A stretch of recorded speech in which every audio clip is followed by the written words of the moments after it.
What is going on, guys? Flipmaster is coming back at you with week 2, episode 2 of Hell's Kitchen season 23, Head Chefs Only. And unfortunately, as most of you probably saw in the chat, unfortunately, Ultra cannot be with us tonight. We will hopefully get a stop in by Ruby later on as he can promote his stuff as well. But luckily, one person not let me down tonight. He's here to join me. What's going on, Survivor Gumball? How you doing, man? I'm doing pretty well. Yeah, I mean, once again, another double feature. We got Hell's Kitchen happen at the same time as Big Brother. But I was able to get in the episode. Obviously, a lot to break down here, and yeah, first service, first elimination. Yes, sir. We have a lot to talk about, of course, this week, as of course last week at the premiere, kind of more so do our power rankings, our draft picks. Was not a good day for my draft picks, that's for sure. And by the way, guys, in case you don't remember or haven't seen it one night, remember Gumball. In fact, Gumball, I'll let you talk. Tell them what you're doing for your channel for those of you who might have missed it last week. Yeah, so basically during the season, I'm going to be doing weekly power rankings. For the season of Hell's Kitchen, ranking these people based on how likely I think they are to win. I released the one for episode 1. I plan to release them on Mondays. Like that's the plan for the time being. And yeah, like I can say right now that there's definitely going to be some changes. I feel like now that we've seen episode 2. Yeah, I'm gonna make a comment right now to a each Monday to check out your power rankings. Because, like I said, I myself have never really kept power rankings. So you're probably the first person ever in the YouTube history to keep power rankings. So it's going to be very, very interesting to see how it compares to again other reality TV shows and how your rankings compare throughout the season. Because spoiler for those of you who did not see his first power rankings, yeah, it was very, very interesting how some of these players did who are low and high. So we'll talk about that as well, along with the first service and a first elimination, all that stuff, some possible storylines. So yeah, let's get right into it. Start off with the bang, obviously, with the Ramsey with the whole fire thing, and gave us went right into the punishment pass. So Gumball and Chat as well. What do you think about the punishment pass as a concept in general? Because that's kind of the main reason why we get 2-part episodes, it seems, and also it kind of seems like the first part gives the chance to kind of flesh out the cast a little bit. So Gumball, what do you think about the punishment pass? Yeah, so like I feel like in a lot of ways, like like when I first learned about it, like it seemed like okay, like obviously in a lot of cases, like it's just like a way to like give it us like some more intrigue aside from the challenges, give the reward challenges a bit more weight to them in the sense that like obviously like you could have a week where whoever wins it decides to use the punishment pass and in doing so upset potentially someone down the road, create some drama there. But I think the way it played out here was kind of interesting, like where you not only had like the challenge to determine who wins this punishment pass, but also add the additional stakes of like that person also has the power to potentially snipe someone out of the game right out of the gate. So like it really gave this challenge a lot of stakes involved, and it could have really screwed someone over. That's for sure. And so speaking of that, that kind of goes to my next question. I've been notoriously pretty low on the challenge elimination in general, especially the first elimination. But I will say, for the two people that did get screwed over, it does kind of create. You have to admit it does, create the stakes a lot higher, like you said. So, what do you think about? Do you wish that the punishment pass also resulted in an elimination right away? Or are you still against that? Yeah, I'm pretty much against it. Like again, I feel like at the end of the day, services should be probably the main criteria. I feel like if we are comparing it to other shows like Survivor, like in Survivor, the main game is played back at camp. Like when deciding who to vote for, I feel like in Hell's Kitchen, the main game is played either like around the services or during the services. It's what Gordon Ramsay sees in terms of your ability to operate in a kitchen during the dinner services. It also is what gives people the most ammunition to strategize against each other. They can point out that, hey, you had a bad service, you should not win. So like I feel like to have it all come down to a challenge that is kind of disconnected from like the services and what I would consider the main component of the game is it's not great, I feel like. And I feel like this definitely has the possibility of screwing someone over. Like now, I haven't seen every season yet, but like I am aware that this is not the first season to have it. Obviously, it was there last season, but I also know that there were other seasons that had the punishment pass as well as the elimination component. So, not a huge fan of that. And I am kind of glad that no one got screwed over here tonight. Yeah, I completely agree with all those points.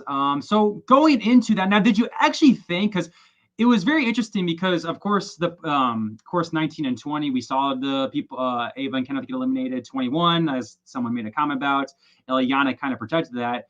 22 last season he didn't even like mention anyone was going home, and this season kind of in the middle he went someone might be going home. So, and this goes for you, Chad. Did you actually think anyone was going home here? Because that once he said that, I was kind of like, okay. First of all, I felt like he kind of knew everyone's dish was good, and he just, at least in my opinion, and he just kind of want to show it off even more, and especially create like an Egypt versus team storyline, which, as we saw, kind of carried throughout the episode. So, Gumball and Chat, same for you. Did you also kind of think the same, or did you think someone was indeed going home? I didn't think anyone was actually going home. Like, I feel like, again, like, there isn't really anyone that had like a particularly bad dish. I mean, where even Egypt, who got like, even like people like Egypt and Anne Marie, like, it didn't seem like their dishes were that bad by the end of it. And I feel like I feel like if someone had gone home because of that, I think it would have been kind of stupid. I feel like so. I didn't think anyone was going home, and I'm kind of glad that that came true. Yeah, that, again, like I said, I couldn't imagine anyone was going home. Like I said, I just made a comment, guys. My internet's seeming a little bit off. I don't know if you guys feel the same way. So if something happens, I apologize. It is hopefully we're all good, but it is kind of going a little bit in and out of me. So, but with that said, though, I am noticing a lot of new people. Again, the same people as I've seen before, but also seeing like I don't think I've ever seen you before, Anderson. What's going on? I see a lot. I see a lot of new faces here tonight. So, it's I appreciate if you're new here and you haven't said anything, please keep making comments. And it seems like my internet's fine. So yeah, okay. Hopefully nothing happens. Cool. Yeah, cool. So now, and I see Ruby's here as well. He's, again, I don't know if that's my internet or he's just off or what, but we'll see how that goes. Anyway, so speaking of the punishment pass, the three people, again, this is where it gets very interesting with your ranking specifically, Gumball. For the men's team, Brandon, Joe, and Michael, not only like three pretty under the radar players. I mean, I think Joe was pretty high for you, I believe, but wasn't Michael and Brandon your bottom two? Yeah. So I guess going through the ranking, Brandon was dead last, like simply because I mean, a lot of it was because like he was barely shown the premiere anyway. Again, Michael was like low-ish, like definitely bottom half. I mean, Joe was the highest, but even he was only number 8, so like middle of the pack. So yeah, these are three people that I didn't have the highest opinion on. Like, admittedly, with Brandon, I feel like some of it was because I didn't have any opinion on him. But again, they got more to do here. They got more time to shine, I guess. I can't say this propels them too highly, but obviously we'll have to see what happens in future weeks. But again, I'm glad we're seeing more of them. That's something at least. Well, I was gonna say, because that's the thing. Like, again, I'm not sure how much you know about the punishment pass, but the punishment pass has, as we saw last season, has it's a very very good resume. So, I mean, I know you kind of already said it, but Brandon, the person who was literally last in your power rankings, your first ever power rankings, win a big a punishment pass that theoretically means they should be in for the long run. So, I know. Do you think maybe this means black jacket for him, or what's your or any higher than you were? Because I know you said you're lowering him because he didn't get much content, but what's your feelings about Brandon now? Do you think he's a possibly a big time player now? I think there could be some longevity there. So, and I guess like to clarify, like, so the actual power ranking, it's not necessarily a boot order list. Like, I'm not necessarily saying that just because someone is low that they'll be an early boot, like, or just because someone is high doesn't mean they have the potential to be taken out early. Like, it's more so about like, I guess I'm seeing it more as like what their upside is, like what is their overall ceiling. And obviously, like, Brandon is someone who could definitely like have some longevity on the season. Like, he could definitely like get his way like to like the blackjack and stuff. And again, if the punishment pass is like a good indicator of that, then like he's someone who could definitely be around for a while. But I feel like in terms of like what the ceiling is, like whether it'll actually like transcend to them getting to like final 2 or winning, that I'm not as confident about. But I do feel like this is probably something worth noting with Brandon, that he could definitely like be around for a bit. Yeah, like I forgot about this last. Again, I agree with you. He was pretty forgettable last week, but he also got Ultra said he also got a 5 out of 5 as well. and now Punishment Pass. So yeah, it could be very interesting. I know it's like you said, not a boot order, but it could be very interesting looking back at your first power rankings and see how Brandon ends up finishing. That could be a very interesting throughout the year. One person who was high in your power rankings, I believe, number 3, right? The person who won. Who are we talking about? The person who won the Punishment Pass for the red team, Wit. How do you feel about her chances now? Yeah, so Wit was actually number 6. I was actually a little confused because Megan was number 3, and I thought you were talking about her for a second. Maybe I was thinking about Ultra because I think he was the 3rd overall pick. So, what is this? Anything for Wit as well? Does this prove her chances? Oh yeah, like I think this is definitely like a good sign. Like I feel like this episode gave me more of the same for Wit here. Again, getting mostly decent content. Like obviously, like she struggled a bit during the actual challenge where like with the whole salmon situation, but was able to rectify that. And again, like I feel like the service itself was fine for her. Like obviously, again, like we'll talk more about the service when we get there, but I do feel like this was a decent enough episode for Wit to keep her in contention. Cool, yeah. Like I said, the Punishment Pass has given us, that usually means in this for a long run, so it could be a very good sign, ideally, for both Wit and Brandon. And of course, then again, last year, well, it was two opposites. You got Melissa, who was gone within like 3 episodes after she won, and then Jonathan, who went to the end, didn't even use the Punishment Pass. So we'll see. All right. So with that, I think we pretty much covered all about the Punishment Pass that we need to. Like I said, of Anna Marie, again, everyone was, again, I feel like that's the reason why Anna Marie, Brittany, Shant, and Egypt went up as well. So Ramsey could highlight the dishes to set us up for service, which on paper was looking like could have been an all-time good one because everyone's been doing amazing so far.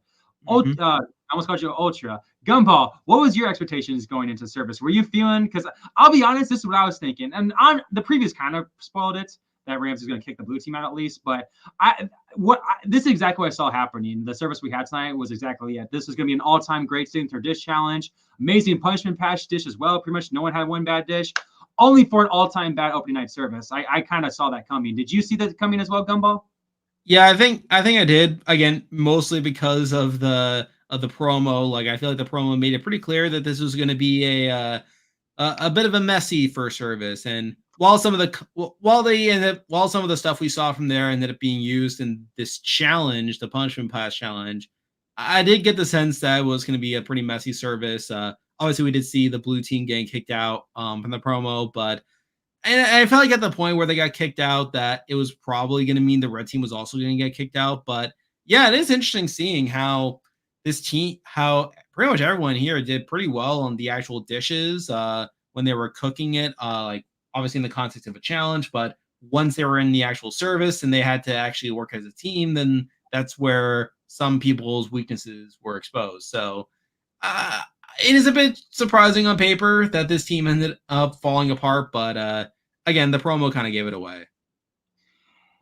Yeah, TB Rules makes a good comment here. I mean, this wasn't as bad as season 12. Nothing will ever be as bad as that. But this was pretty high up there. Not as bad as last season either, as that was mostly because we'll get into the mistakes right now. Let's kind of go over the mistakes and chat if I forget everything, and Gumball as well. If I forget anything, you can let me know. But started right away with Corbin and Amber struggling on fish and appetizer respectively. Then surprisingly, and we'll talk about this later, what kind of interesting.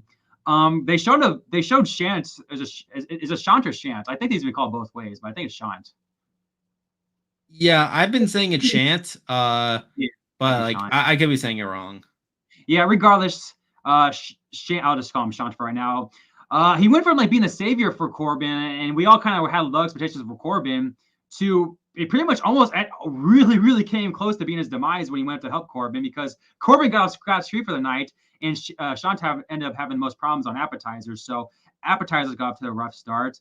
And then it did not get much better on entrees, as now Magali, it started with Amber struggling for the red team mostly on appetizers with the scallops. Then Magali was the main problem when the entrees came.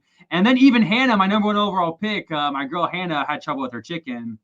And then Joe, and then on the blue team for entrees, Michael and Egypt. Once again, no one's really listening to Egypt. Seems to be a theme, could possibly be a storyline for this season.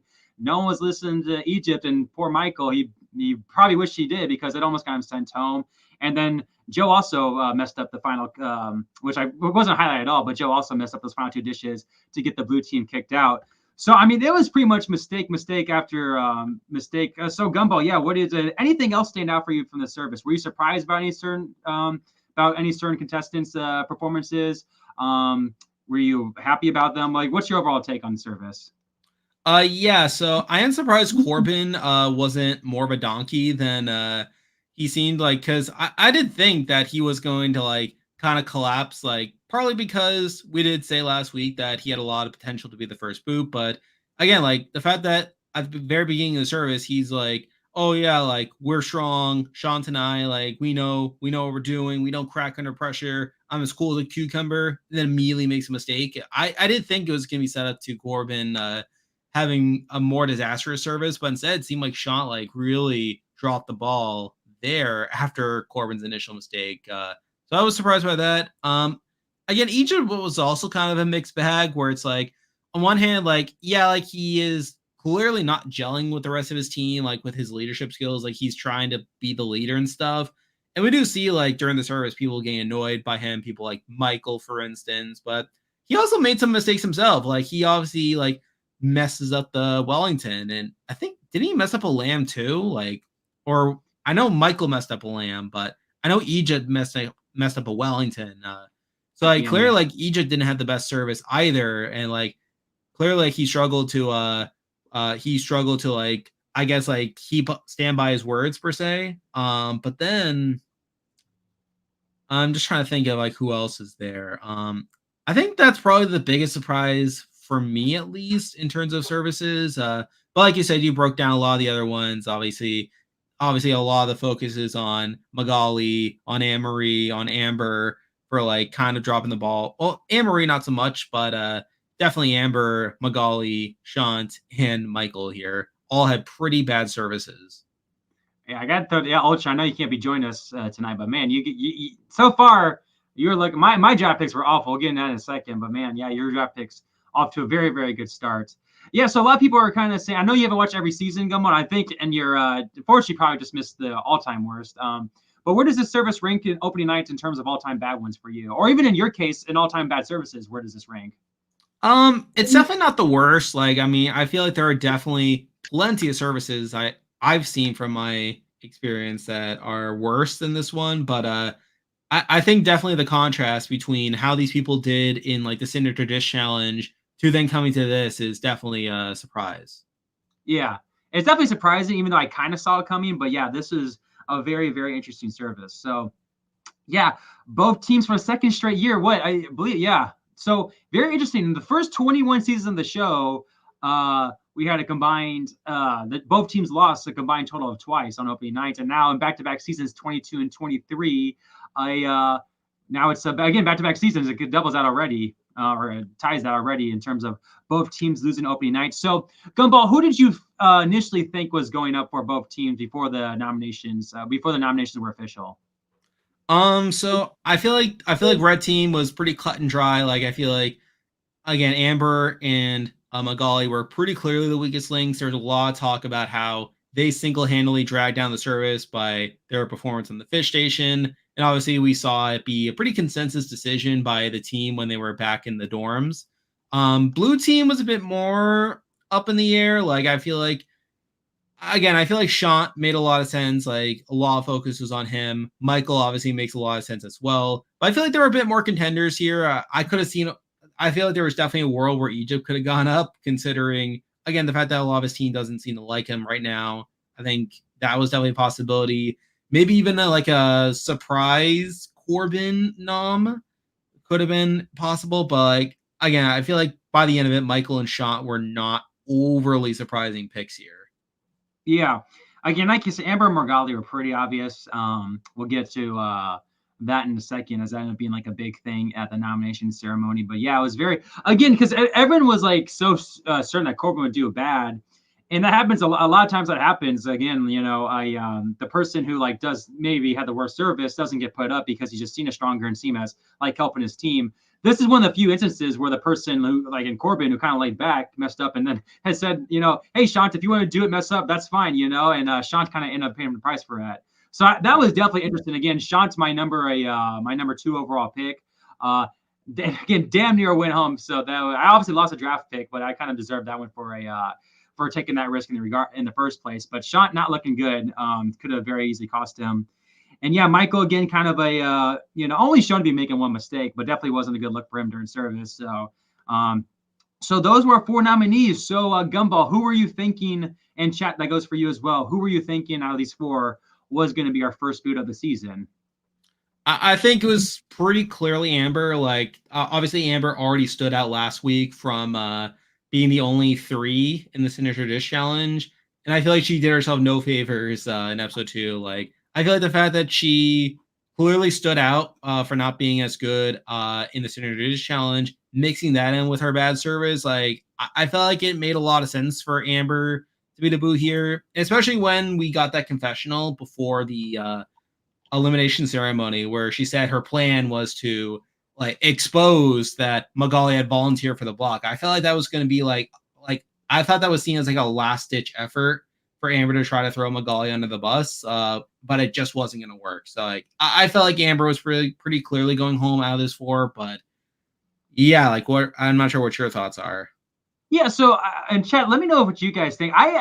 I still thought Amber was. I don't know. I was actually for a split second. I was actually thinking that Amber might survive. Because I was obviously. I mean, I picked both Amber and Magali, but again, for my team.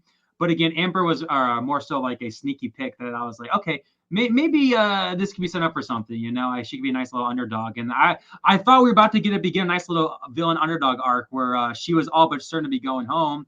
But then pointed out that because that was highlighted big time, the red team was literally like, hey, don't say that up front. They're obviously fans. They know not to say that, right? So I thought when Amber kind of threw her under the bus, Ramsey might be like, oh, Magali, you did nominate yourself. You're going home. So there was a split second. Again, considering how good Magali's been so far with the 5 out of 5 and almost won the punishment pass, I knew deep down that wasn't happening. But I don't know. I don't know what the chat thinks about Amber's move tonight. But I thought, villainous or what, I thought it was a, you couldn't call it last ditch effort, but I thought it was very, very smart.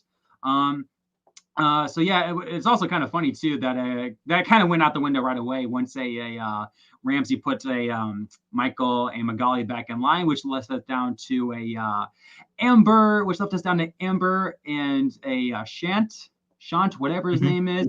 But in the end, as unfortunately many people predicted, and I probably had a feeling deep down too, and I shouldn't have picked her, but Amber is the first boot of Hell's Kitchen Season 23, Head Chefs Only. Gumball, chat, before we talk about where Amber ranks as a first boot in general, overall thoughts on Amber this season? I think Amber was all right for the most part. I feel like if she were playing on like a older season, she probably would have been fine enough.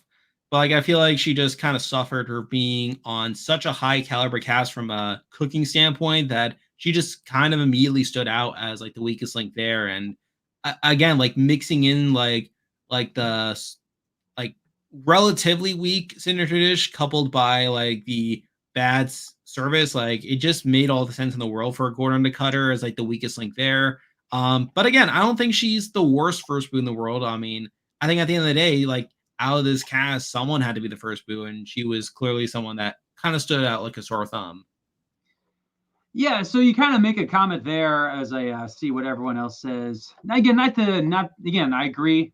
Not the most incontinent first boot, kind of a mid first boot. I agree. So Gumball, I know you haven't seen every season. I'll give my opinions on it in a second. You kind of mentioned yourself if she wasn't on a cast like this, which I mean, again, to be fair, obviously an all-time bad service. But again, one reason why she might have gone home over someone like Magali tonight is because unfortunately Magali got a 5 and everyone else got a 4 on this in her dish, and she got a 3, and obviously doesn't have a great service tonight. So with that said, out of the first boots you've seen, and chat, this goes for you, where does Amber rank for you as an all-time first boot in terms of talents? Because for me, she's relatively high.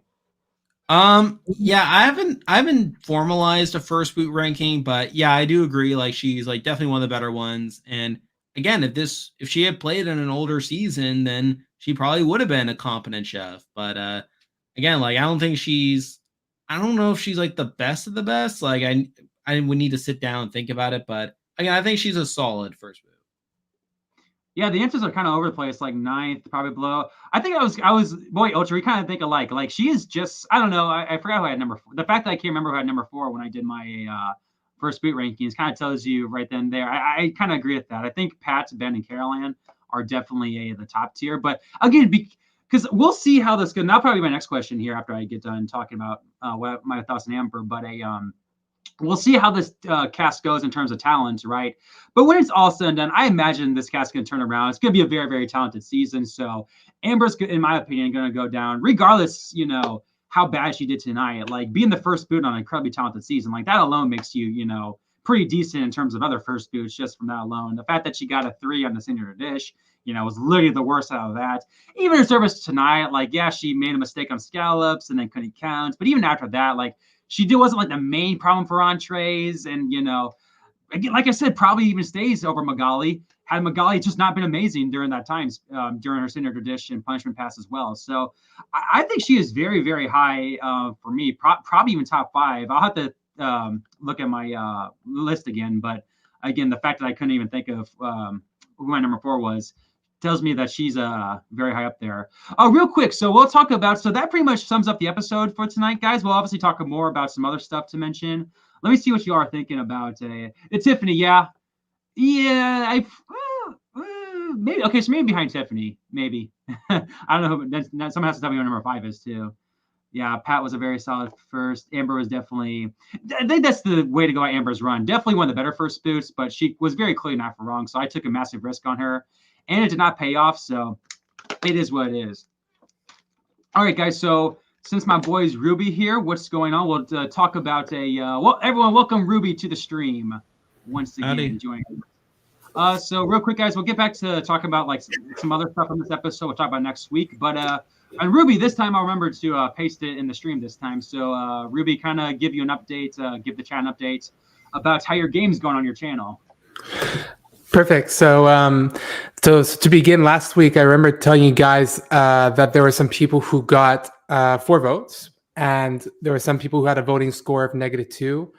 I forgot to mention that there were some people who were saved by the. Because the thing is, when we have, let's say, 3 more people to eliminate, for example, and there are, say, 7 chefs that have the same negative score, which in this case is -2, voting score. What goes on at that point is, we evaluate who of, let's say, the 7 performed best on their season, performed worse on their season from a subjective point of view. And in this case, we had 4 chefs to eliminate, 3 left, and I decided that as a rule, like if I have to announce people that we saved because of how they performed, then I would reveal their names for the record on the show. And I forgot to do so last week. So those 3 chefs were Keisha from season 12, Christian from season 11, and Morgana from season 20.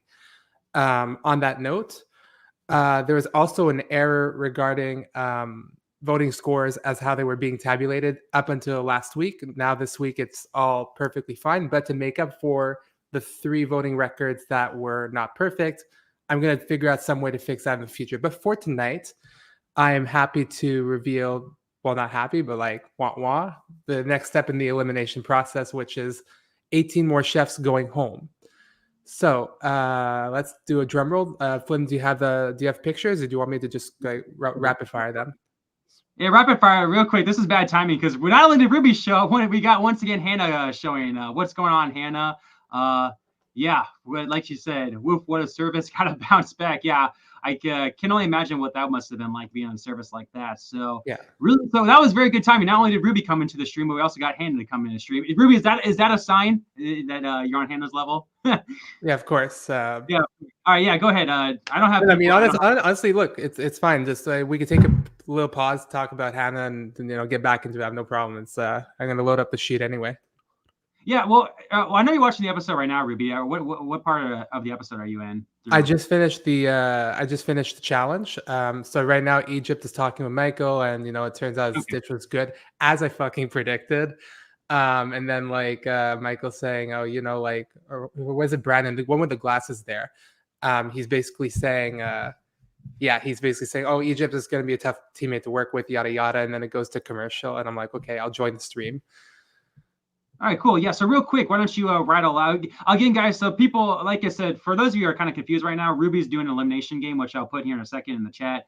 And for those of you who want to join, he's just pretty much trying to find out like ranking all the contestants in terms of how popular they are. So he's trying to not only figure out who's the most popular contestant, most loved, but like by every elimination that goes, they're out of the game. So he's pretty much ranking every contestant in the history of the show by how popular they are. And so these people are the people who are now eliminated. So it's more for fun, and it's more for fun. And maybe next year we'll do it all over again. Who knows? So go ahead and give off your 18 who are eliminated. But let's see who we've got for this week. So the 18 contestants eliminated. So basically, the first 3 contestants each received 5 votes for elimination. And by the way, 11 people voted, so that's good. 11 people voted. Let's boost that next week, guys. But so the first 3 boots of that batch of 18 players got 5 votes apiece, and the rest got 4 votes apiece. In the meantime, for the people with 5 votes, from lowest voting score to highest voting score, Steve from season 13, Mark from season 19, and Zeus Sharkbait from season 21. So those people are gone. And then starting from the people with 4 votes, from lowest voting score to highest, although we'll stop at a certain point for another reason, Maria from season 7, Peter from season 19. Yeah, 19. Then we've got 3 from season 12 back to back. Sandra, Keisha, and Joy. Next is Jeremy from season 11. So keep that in mind, Jeremy beat Joy in a way. Who'd have thunk? Ray from season 11. Jay from season 20. Brendan from season 14. Deneen from season 13, Michael from season 14, O'Shea from season 21, Jermaine from season 22, Peyton from season 20. Yeah, season 20. And finally, here's the big one, and the only person of this batch that competed twice, Benjamin from season 7 and season 17. Ooh.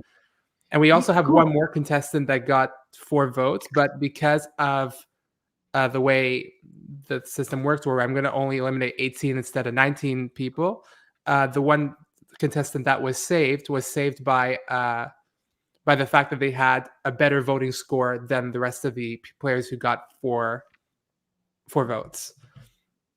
But I'll give you a hint. The person who got I'm not going to say their name, but the person who also got 4 votes but was saved this round was a winner. So even winners can be in trouble in this game. And that's it. So hopefully you guys are excited enough by this, and you'll vote the next week for the next batch of 18 players to be eliminated. Yeah, guys, I'll put up his thing right away. So yeah, go to Ruby's channel as well, or you can copy and paste this, and he can join his game. So yeah, cool. Like I said, we got Hannah in chat, so that's really, really cool. I forgot where the comment was, but yeah, it's been a roller coaster of a service. So Ruby, I don't want to spoil anything for you. So you can go watch the service, but I guess that's a little bit of a spoiler. It's quite the service to the fact that even Hannah, who we all agree is probably very, very good chef this season, even she's gonna have nightmares about this service still 6 months later. So do you have any other comments before you go watch that service? Me? Oh, honestly, like don't worry. Like at this point, I'm gonna watch the service. I'm excited to watch it. But look, I saw the comments. I know who got the boot. I'm not surprised. And I know that both teams are gonna lose. And I know that, and somebody even posted like the mistakes per service for this service for everybody. And I'm like, oh my gosh, you had to boot that, bro. I mean, kudos to you, but like too early. Yeah. But, yeah, it's fine. It's fine. I'm looking forward to watching it. It sounds like a disaster, and I'm all for it, And cool. I think that some season 23 chefs are going to be vulnerable this week in the poll. Yeah, well, and Gumbo right now actually muted himself right now, so he can even talk. I can even ask you a little more questions about this service. So, and Gumbo, when you're ready to talk again, let me know. But Ruby, what's your overall thoughts? I don't think I've ever asked you overall thoughts on the punishment pass.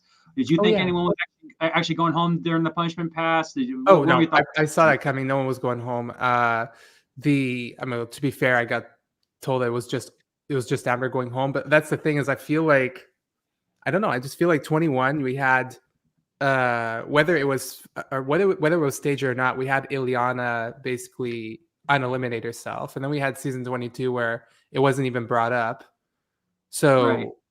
so like season 2, I feel like they learned from season 21, and then they're like, let's just season 22 not do it. I'm not sure if they were experimenting or whether for season 23 they decided they hadn't watched season 22 yet because they haven't filmed. So let's just, put them on sudden death mode. You know what I mean?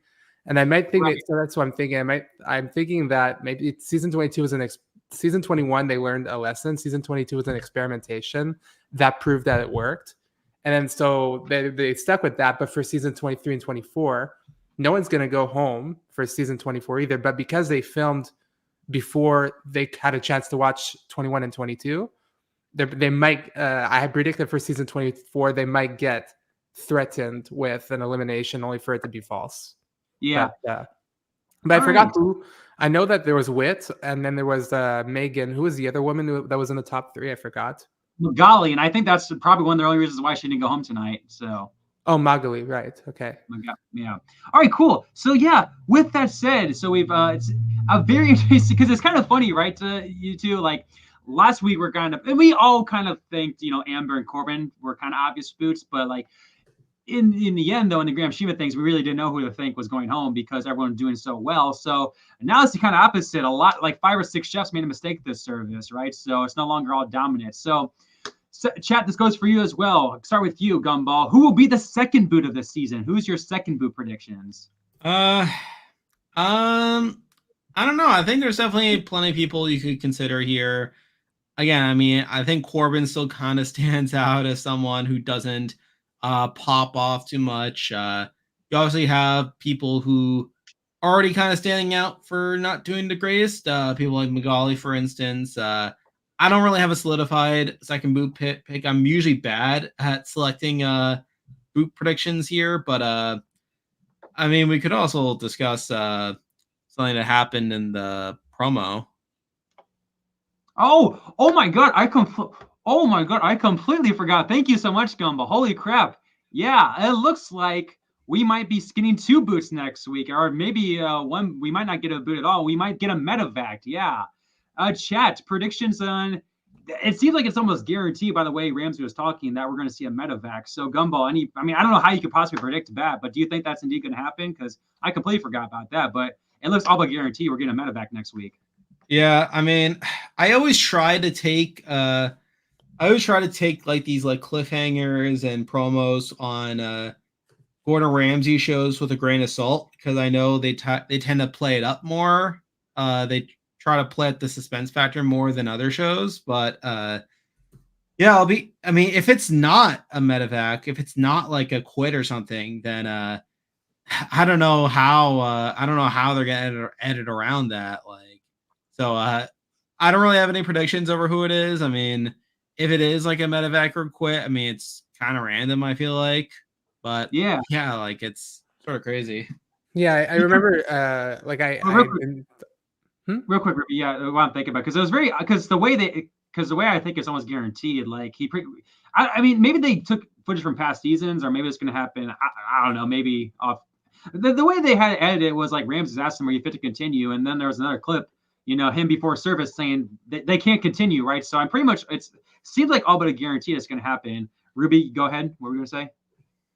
I was literally just about to say what you said. Like I saw it Yeah. I didn't see the end of the episode, but I saw the preview beforehand where Ramsey exactly says, "You will not be continuing." And I'm like, yeah, somebody's going to be eliminated in an unorthodox way. Yeah, I don't know.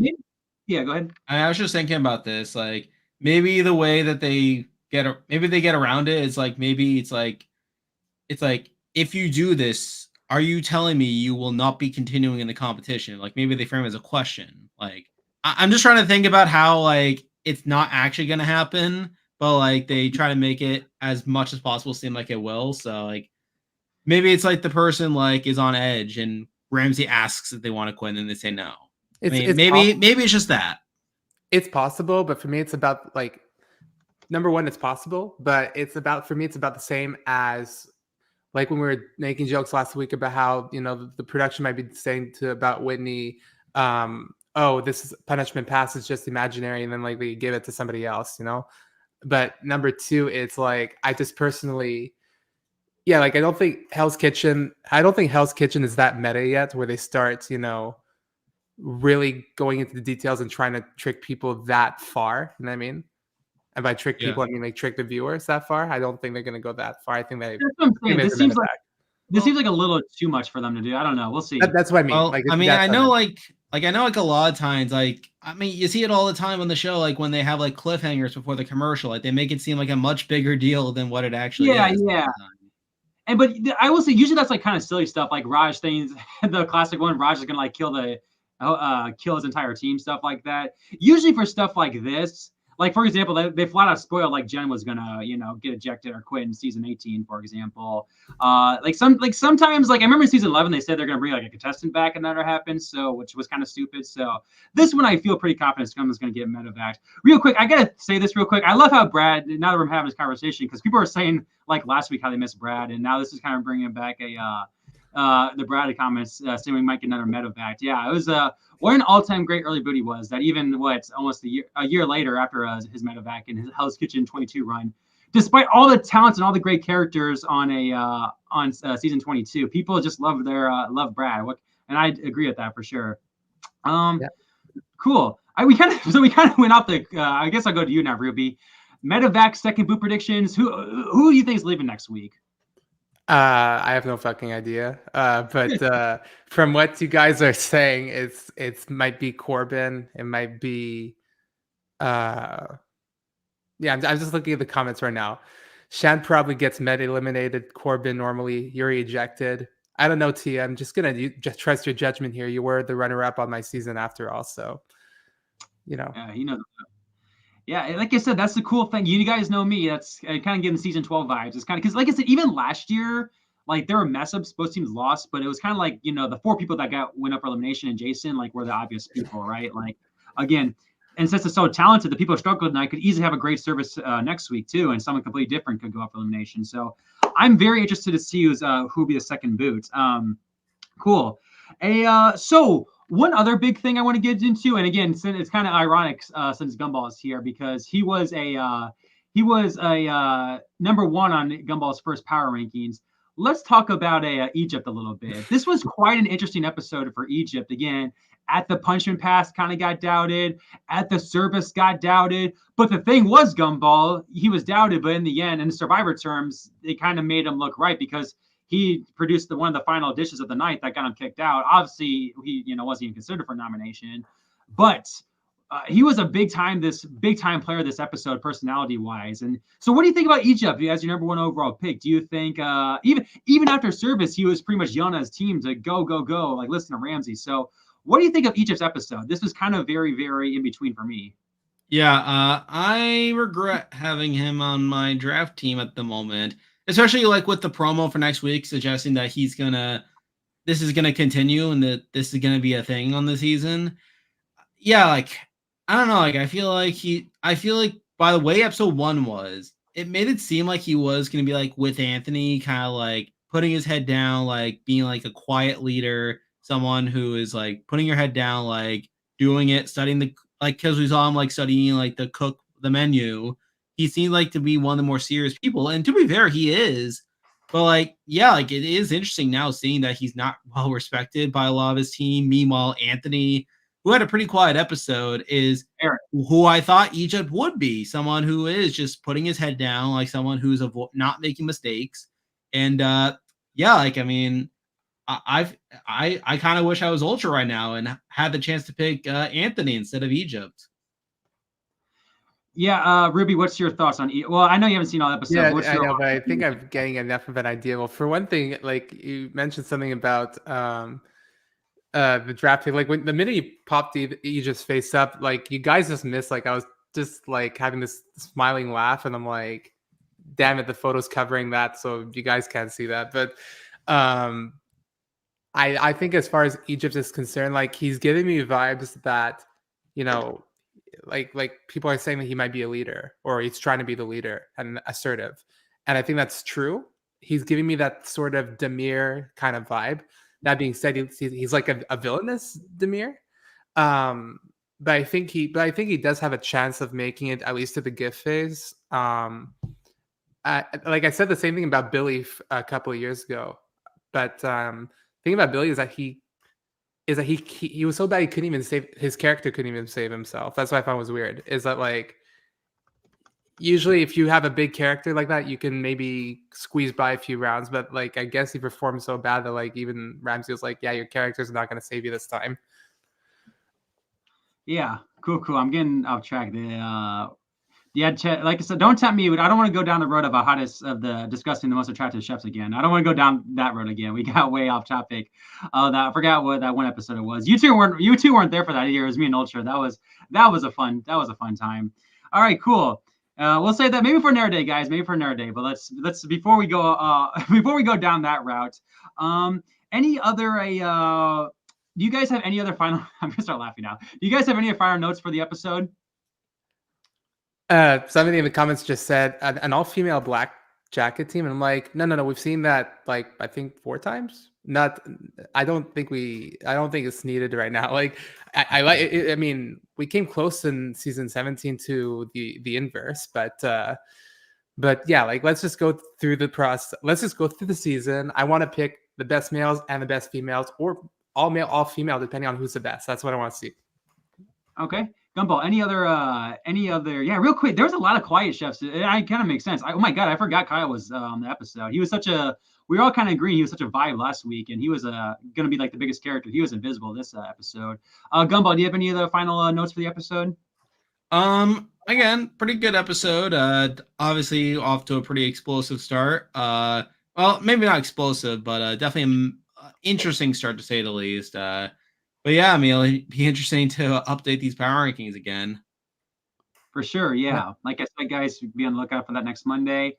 Ruby, you got anything real quick? Yeah, it's like you mentioned Kyle, and I'm like, who's Kyle again? Oh yeah, Kyle. I forgot about that guy. Like I was just like thinking that because I didn't see him much in the challenge, and I was like, yeah, adorable Kyle, man. Like I can't wait to see him next week. I hope they give him more screen time. Yeah. Anthony was pretty. Sorry, Anthony was also pretty invisible. I can't think of anyone else who was like too invisible, or maybe they just don't really care about them. But yeah, Anthony seemed like a potential winner pick, obviously, and he was invisible. I feel, unless I'm forgetting something. Again, Kyle was. He did have a confessional right after the blue team got kicked out, talking about how like, oh man, this is so embarrassing. Like, but yeah, he didn't really get any content outside of that. Okay, cool. Yeah, so. Definitely interesting, maybe not great signs there that they're pretty invisible. Yeah, some other notes I had. Did you guys, Gumball, maybe not notice, Ruby, those shoes from Ramsey, he usually wears the black shoes like everyone else. He would have those white and black kicks going. That's all I can notice the first half of service. He did that during service too. Okay, so because I noticed it very briefly during the challenge. I was like, I mean, I can understand Ramsey's getting older. He can't. It's harder to wear. Yeah, and even younger people, I would just, if I was running the kitchen, I'd say, I mean, I know it's more lax, but I'd say, yeah, be more lax. It's more comfortable for you to wear white riding shoes. Fucking go ahead. I want quality, not, I don't want the best show. I want the best quality. And I feel that, if it makes you comfortable and you do your job, perfect, He was just, I agree with you. He was just rocking them shoes. Some other notes I had, again, probably more so for you, Ruby. What was it like to see Michelle back as a sous chef? That was I'm sure the chat will go. I can only imagine the chat's going to go on a long discussion about Michelle. But yeah, that was really, really cool for me personally after 2 seasons and as much of a character she's been in Hell's Kitchen. What was that like to see her as a sous chef? Christina Wilson. I haven't seen much so far. She's gotten a quiet edit as a sous chef, nothing big. I need to see more time to make a judgment because I still feel right now Michelle's in that phase where, like the past. I don't know, ever since 7 years ago, they did season 17. I don't remember. But ever since, let's say, 2018, Michelle has basically like had 2 things attributed to her name. She should not have won season 17. And, oh, she's tiny. Like those 2 things. And so I want to see more content before I make some sort of comment about Michelle, because so far I haven't seen much. But, but she's a good cook. She's a good chef. And, I'm assuming she's a good leader, apparently. So let's see what she does. Yeah, and I want to say she caught a the thing is she caught a mistake tonight when it was at the pass before Gordon was there. So I was like, oh man, she really has taken over. So that was cool to see. What were you gonna say? Yeah, I wanted to make one more comment about Kyle and in this case Amber, because I think this is the last opportunity for Make It because Amber's gone. But like when I was watching the first episode, because I watched it after the stream, I just was like I was just like watching it and I'm like it's not an insult. I actually like these people a lot, but it's like Kyle and Amber reminded me of Caillou and his sister Muslin. Like I just like Huh, I just gosh. found that funny. Yeah, and James again. James has always been kind of an underrated sous chef in the grand scheme of things. So that was cool to see him back as well. Yeah, when it might say, of course, it's kind of funny how last year was the infamous Christina moment and Jay with Jason, all that accusing them, and now they're gone. So be kind of interesting to see if Michelle in her first season and James and his return gets into anything as well. We'll see if they have any other big moments. And Gumball, I know you had a comment about the East Coast, and you want to talk about Hell's Kitchen being on the East Coast. Any differences or just any comments about that in general? Yeah, I mean, I know it's like a minor thing, but like I do find it pretty cool. I mean, I've actually been to the Foxwoods. I've actually been to Foxwoods, and I've actually eaten at the Hell's Kitchen there. So it was kind of cool seeing like obviously in the first 2 episodes, just seeing like the background shots of like the hotel and stuff, and them actually being there. I did find that kind of cool. Cool. Yeah. First, go ahead, Ruby. No, you finish. I actually, for some reason, forgot my thought. Yeah, like I said, still someone made a Reddit post today how like it really confused me how like every winners come from like either Los Angeles, like 20 winners come from Los Angeles and 2 have come from Nevada. I was so confused because at first like, oh, that doesn't, it doesn't sound right, but I wouldn't be surprised. But that can't, because I'm sure that's where a lot of casting comes from. But turns out they're just joking around. Like there's been 20 winners in the filming of LA and 2 in Nevada. So we're gonna have our first ever winner to open their door and have their dream come true in the East Coast. So that'll be cool for them. Cool. Yeah. Any other comments in chat as well? I guess while we wait for the final comments from Ruby and Gumball, if you guys have any other questions. I heard. So here's the thing. So first, I hear the next season is going to be called Battle of the States. And, yeah, I heard about that. Yeah, and so like my first thought, like everybody else's, is after episode 3 or 4, they're going to make it men versus women. Oh yeah, for sure. Well, are they not going to? Oh, I guess that would make sense. Yeah. Because I mean, if they really wanted to, they probably could, like, depending on how they did it, like put the men and women on the same team, I guess. But just start away. Yeah, that's what I'm saying. Is Battle of the States? It makes sense. They're probably gonna do East Coast versus West Coast, like some people are theorizing. But it's like all these versus tournaments just end up being men versus women after 3 or 4 episodes, and then afterwards they do the gift phase, and then they're like. Because here's the thing: if they merged at 10, like on Survivor, it wouldn't bother me that they do men versus women after episode 4. But it's the fact that they merge late in the game that makes it frustrating, because it's like I'd rather see, a bunch of episodes where it's, let's say East Coast versus West Coast. Then you get the gift phase. Then at the gift phase, you switch that to men versus women, and then boom, you get to the Black Jackets, and it's whatever. I'd rather see it like that. I really, really like this theme. I know that's been a popular. I know Gumball, you probably know. Well, that's been like a popular Survivor theme that people have wanted. Popular MasterChef even theme that people have wanted. I really like. Oh, wrong comment. I really like this theme. What's coming? So I'm already excited for 24. I would see how that goes, especially in Hell's Kitchen, where like how many times the classic Kimmy from the South, or small town cooking or big town cooking, like that really translate well to a Hell's Kitchen. So it'll be very interesting to see if we get more, services like Kimmy in season 10 getting eliminated on Southern Nights, some big Southern chick. All the Southern teams that do the Southern chefs do really bad on like a Southern Nights, for example, like that, or someone from the East Coast gets eliminated on the fish station. Like all the East Coast chefs get eliminated while doing the fish. So I'm very excited for that season. Actually, I've heard rumors about that. So I'm excited too, but it's like my problem with Hell's Kitchen is that, well, it's more my problem with the Ramsay verse is that MasterChef and Hell's Kitchen are have been basically copying their themes off of each other for the past, let's say, 4 years.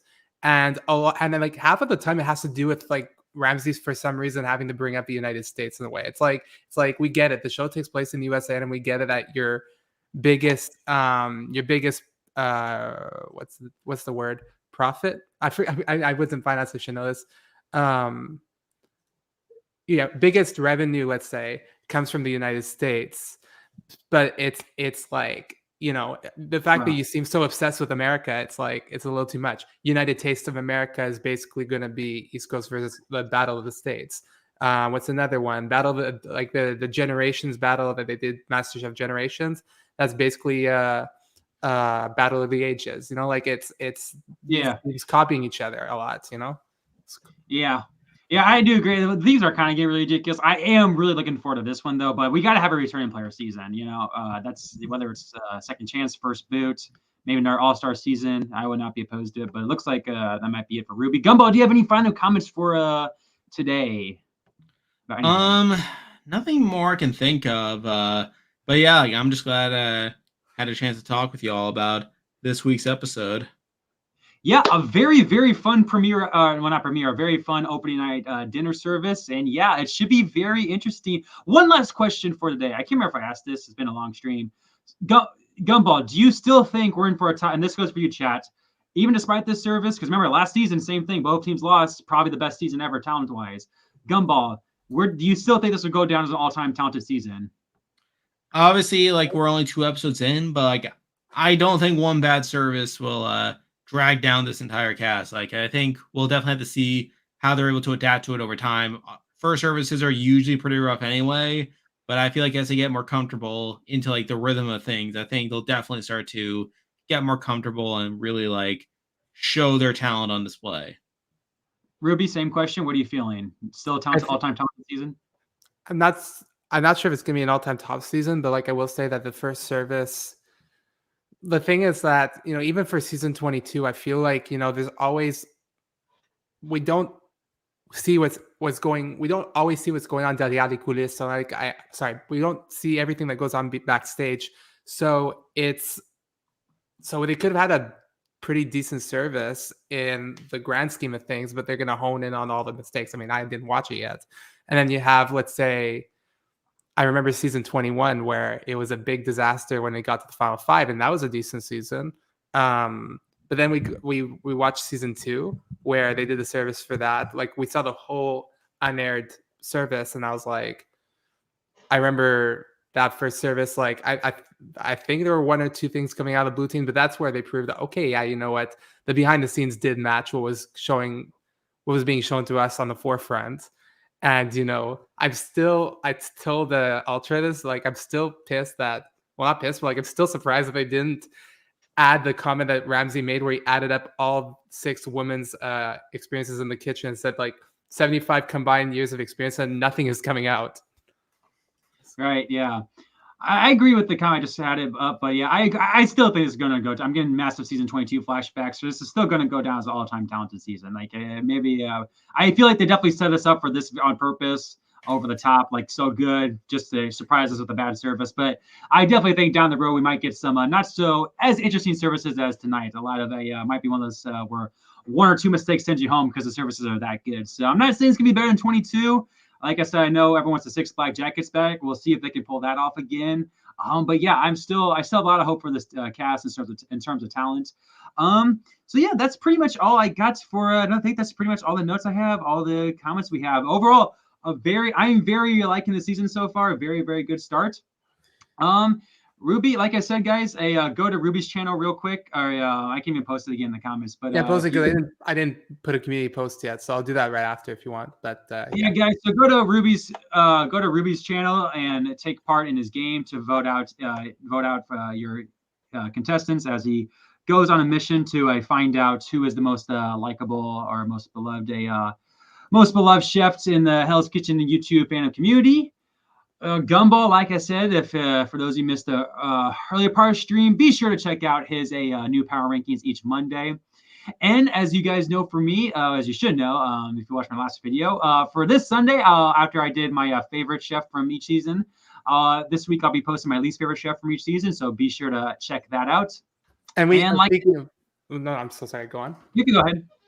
Speaking of least favorite chefs from each season, I agree with everybody in the comments. We got to do a first boot season, even if it's like fan made between all 3 of us.